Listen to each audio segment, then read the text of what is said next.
Hello friends, welcome back. I am Raju stock analysis में आपका स्वागत है। आज हम आपके सामने LWS नाइटवेयर लिमिटेड का एनालिसिस करने वाले हैं। अब इसके फंडामेंटल में शेयर होल्डिंग पैटर्न हम देखें तो पब्लिक के पास 41% जितनी होल्डिंग हमें यहाँ पे नजर आ रही है, लेकिन उसमें भी 11% जितनी होल्डिंग तो बड़े इन्वेस्टर के पास है। तो पब्लिक के पास केवल 30% जितनी होल्डिंग है, बाकी की सारी होल्डिंग प्रमोटर के पास मौजूद है। अब इसके आगे इसकी बैलेंस शीट हम देखें तो इस कंपनी के ऊपर 17 करोड़ का कर्ज है। उसके सामने रिजर्व हम देखें तो इस कंपनी के पास 16 करोड़ का रिजर्व है।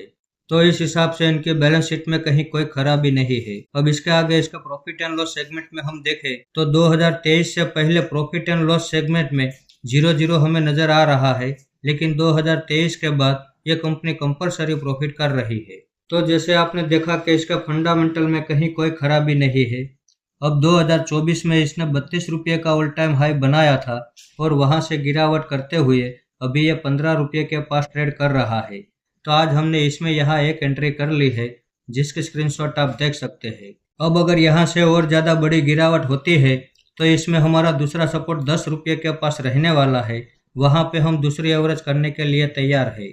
मान लो अगर वहाँ से भी बहुत बड़ी गिरावट होती है तो इसमें हमारा जो तीसरा सपोर्ट है वो 5 रुपये के पास रहने वाला है। वहाँ पे हम तीसरी एवरेज करने के लिए भी तैयार है। अब 2012 से लेकर अब तक का चार्ट आप देख सकते हैं। ये गिरावट करता है, बड़ी गिरावट भी करता है, लेकिन जब नई तेजी की रैली चालू करता है तो पिछले ऑल टाइम हाई को ब्रेक करके एक नया ऑल टाइम हाई भी ये बनाता है।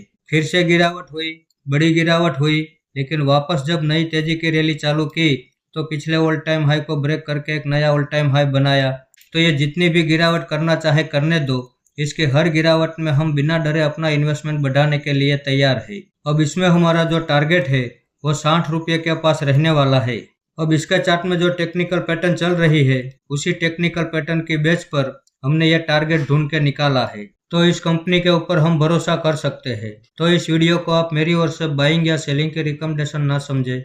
ये मेरा पर्सनल व्यू है जो मैं आपके सामने शेयर कर रहा हूँ। ऐसे ही अच्छे अच्छे टेक्निकल और फंडामेंटल वाले स्टॉक में आपके सामने लाता रहूँगा। आपने यहाँ तक मेरा वीडियो देखा, उसके लिए आपका बहुत बहुत धन्यवाद।